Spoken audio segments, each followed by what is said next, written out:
Good evening. A domestic helper has lost her bid to have her Hong Kong-born son become a permanent resident. The Court of Final Appeal ruled that the teenager has not established the city as his permanent home. Raymond Yeung reports. In a landmark ruling, the Court of Final Appeal today upheld a government decision not to grant the right of abode to a domestic helper from the Philippines and her Hong Kong-born son. Josephine Gutierrez, who arrived in 1991, and her son Joseph, who was born in 1996, filed an application for permanent residency in December 2006. The Immigration Department dismissed the request, and the High Court refused to hear a subsequent judicial review in 2011. But in January this year, the Court of Final Appeal gave the green light to review the case for Joseph, who turns 18 in December. However, the teenager's bid for the right of abode reached the end of the road today, when a 5-judge panel in the city's top court ruled against him. The judgment states that under Article 24 of the Basic Law, non-Chinese nationals must meet 2 requirements to obtain a permanent Hong Kong identity card. One is that they have to take steps to establish Hong Kong as their only place of permanent residence. Joseph was 10 at the time of the application, and the court assumed he would stay with his mother. But there was no evidence showing that either of them had made arrangements to settle in Hong Kong. Applicants must also have 7 years of continuous ordinary residence in the SAR immediately prior to the application. Immigration records show Joseph had left Hong Kong on 3 occasions and returned each time on a visitor's visa. The judgment pointed out that the immigration ordinance only gives foreigners the right to apply for, but not obtain, permanent Hong Kong identity cards. Foreign domestic workers' unions were disappointed, but not surprised with the outcome. The decades-long debate on whether maids should be granted permanent residency after 7 years has divided the community. Many feared that granting them the right of abode would open the floodgates to their dependents and put a heavy strain on jobs and welfare resources. But others say foreign maids would prefer to return home, as they would not be able to survive in the city on a domestic helper's pay.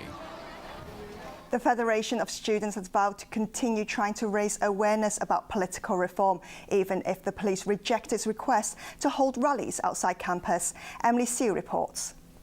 The Federation of Students today unveiled its plan of action during a week-long strike that starts on Monday. We students believe that cost is inevitable to bring changes to our society at this stage. A mass rally will be held at the Chinese University from 2 p.m. on Monday to kick off the campaign of non-cooperation to oppose Beijing's highly restrictive framework on Hong Kong's political reform. More than 70 professors have agreed to host a series of talks and seminars to discuss the city's political future with striking students. The Federation is also pressing ahead with plans to organize events outside campus to make people more aware about constitutional reform. 4 places have been chosen for the gatherings: Tamar Park, the protest area outside Lechco, the recently reopened Civic Square in front of government headquarters, and the new Central Harbourfront. The police have twice rejected the request for the Civic Square rally and have yet to give an answer on the other 3 venues. We sincerely hope that they won't decline or deny our application anymore. Otherwise, they're pushing us to have civil disobedience. As the press conference progressed, the Federation said it had just been told by the Leisure and Cultural Services Department that students had to follow certain rules at Tamar Park. According to the department, the rally cannot last more than 3 days, and organizers should buy an insurance policy with coverage of $10 million. Some non-governmental organizations said the same rules applied to them, but the students saw the move as a form of political suppression. The point for having a student strike is to shake the mindset of Hong Kong people. To have assembly at one place is only one embodiment of universal strike, but we could also have different options and have it happen in different venues. Thousands of students from 24 universities and tertiary institutions have vowed to join the strike. Financial sector supporters of Occupy Central have published an open letter to President Xi Jinping in 2 US newspapers, demanding real democracy.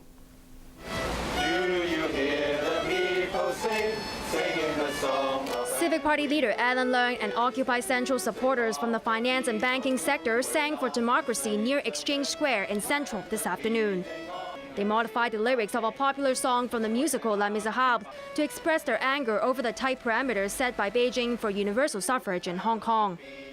The group also read aloud an open letter written to President Xi Jinping and published in the New York Times and the Wall Street Journal. The letter urged Xi to honor the one country, two systems principle because Hong Kong people, it said, want true democracy. And warned China not to stage a Tiananmen-style crackdown because the whole world is watching. Occupy leaders have not yet unveiled the actual date or location of the mass sit-in in Central to push for genuine democracy. But many are expecting the event to be staged on National Day on the 1st of October, following a rally organized by the Civil Human Rights Front. Today, the group's convener Johnson Yeung said the Leisure and Cultural Services Department rejected its request to start the march at Victoria Park, saying other groups will be hosting National Day celebrations there. Yeung said he found the explanation bizarre, as there were also many other organizations in the park during the 1st of July and New Year's Day protests. Leisure and Cultural Services Director Michelle Lee later clarified that one group had reserved 6 football pitches at the park back in December.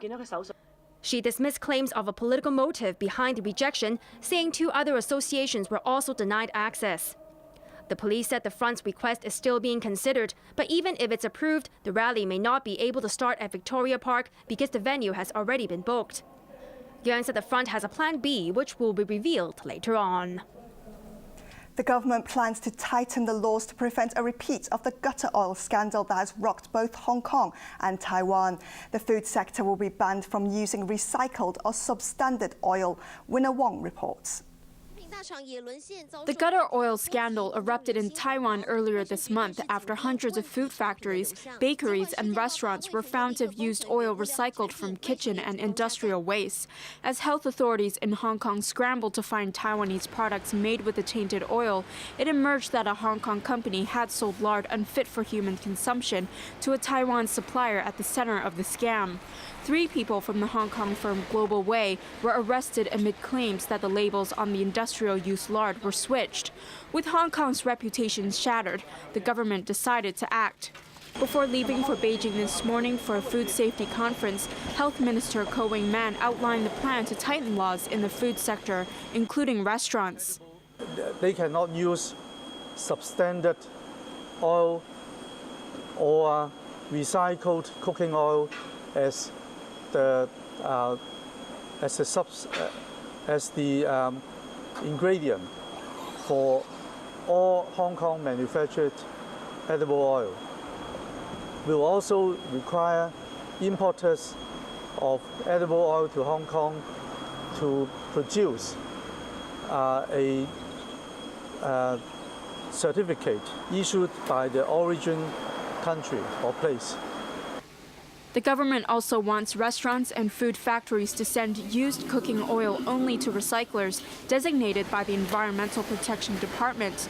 The consultation for the proposed law is likely to begin before the end of this year or early next year. Winner Wong, ATV News. Transport Minister Anthony Cheung has defended the decision to build 7 new railway lines or extensions. Alison Chan reports. Transport Minister Anthony Cheung talked to the airwaves this morning to defend the plan to build 7 new railway lines or extensions between 2018 and 2026. The price tag is a whopping $110 billion.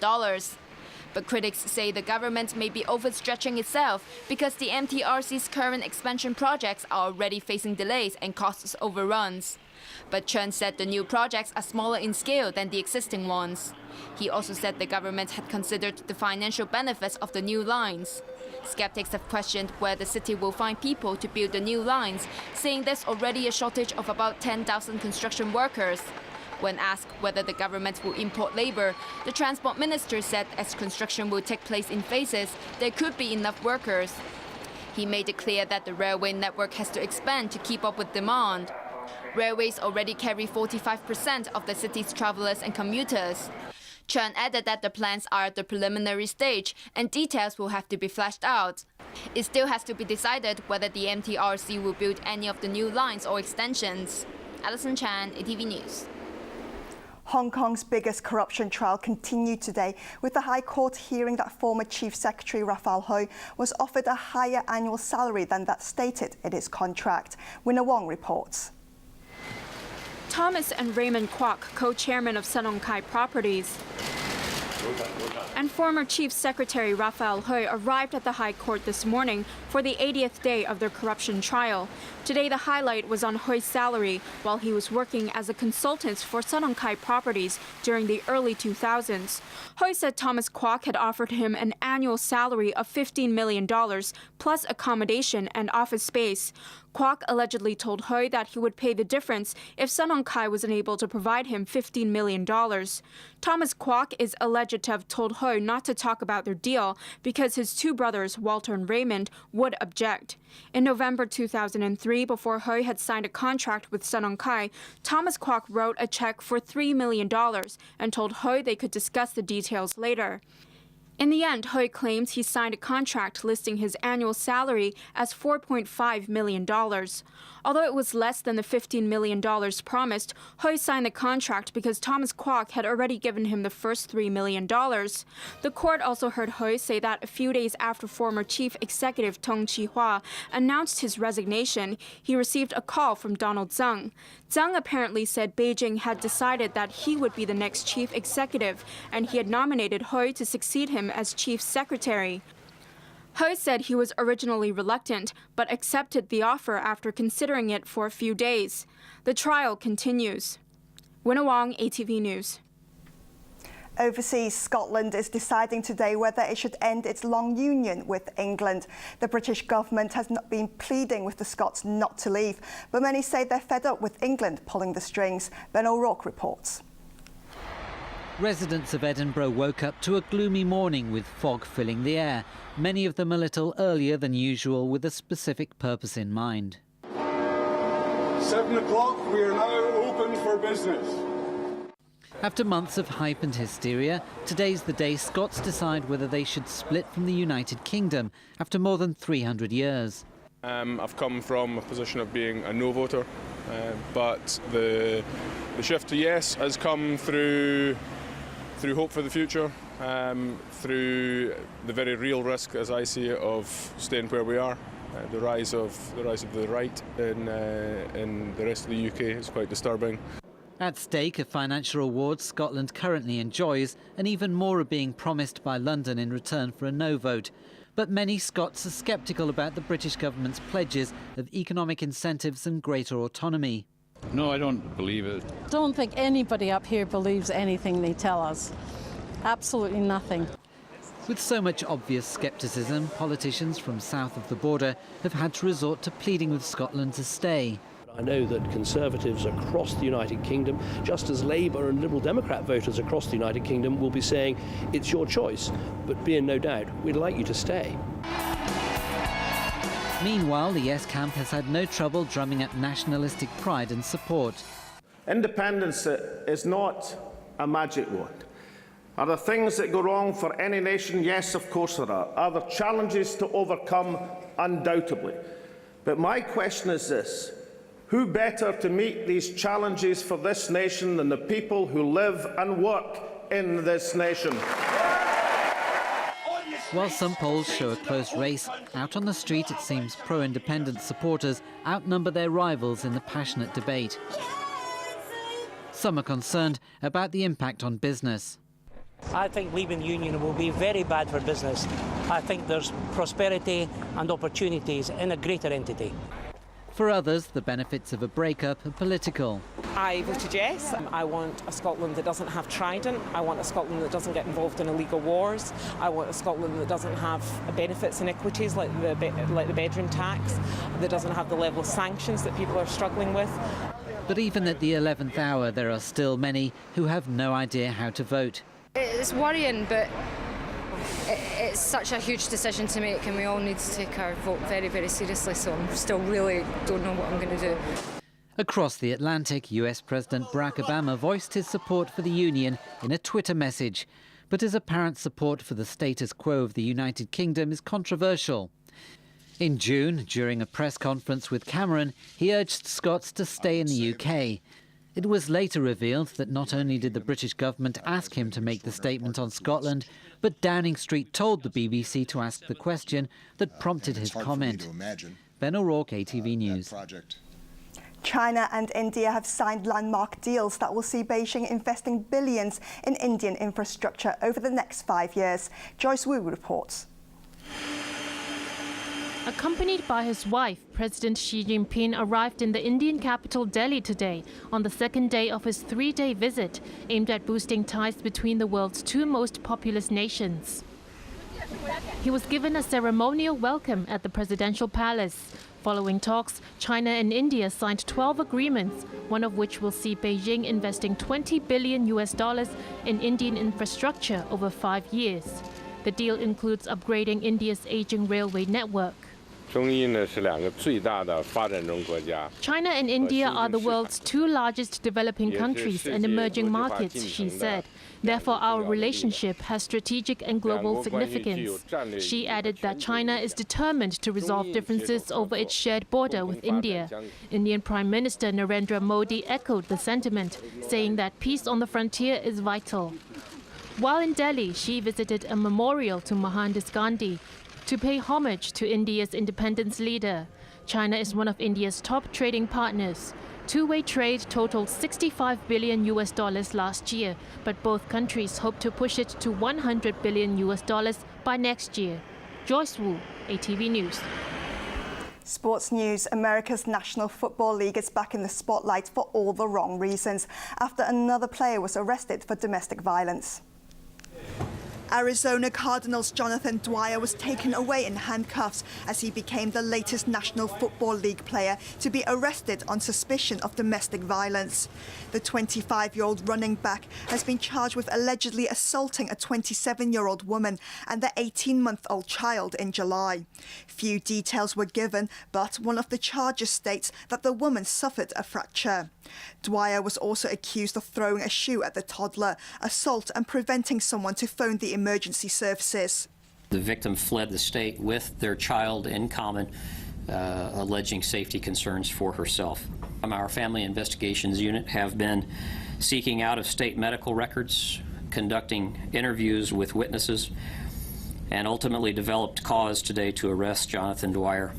Dwyer has denied any physical assault. His case was the latest domestic abuse controversy involving NFL players. Earlier this month, fans were stunned after a video surfaced showing Baltimore Ravens running back Ray Rice punching his then-fiancée in a lift. Rice was suspended indefinitely by the NFL. Yesterday, Minnesota Vikings running back Adrian Peterson was indicted on child abuse charges and ordered to take a leave of absence. And Carolina Panthers placed defensive end Greg Hardy on the exempt list, leaving him out of games until a domestic violence case is resolved. The spate of allegations of domestic violence against NFL stars has angered fans, especially women. One women's rights group, Ultraviolet, hired a plane to fly a banner demanding the resignation of NFL Commissioner Roger Goodell. Finance news. Local shares closed lower today on renewed concerns about the mainland's property sector. The Hang Seng Index dropped 207 points or 0.9% to close at 24,168. Turnover was $70.1 billion. Market sentiment was hit because new home prices across the border fell in August for the fourth straight month. Let's have a look at overseas markets, starting in the US.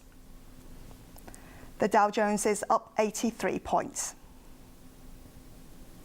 Over in Europe, the London FTSE is up 35 points, the Frankfurt DAX is up 120 points, and the Paris CAC is up 27 points.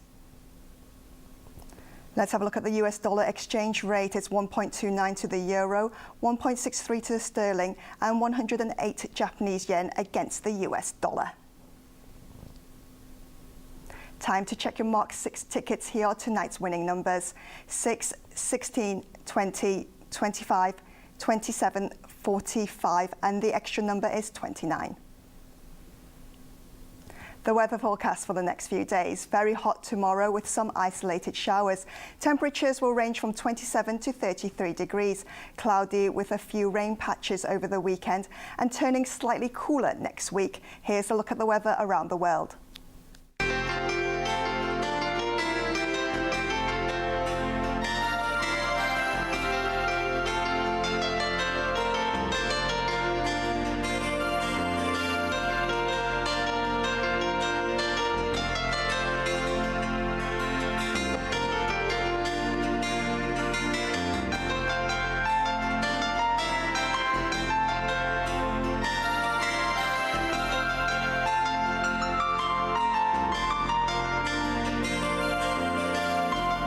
That's all the news for now. Thanks for watching ATV. I'm Bo Leung. Good night.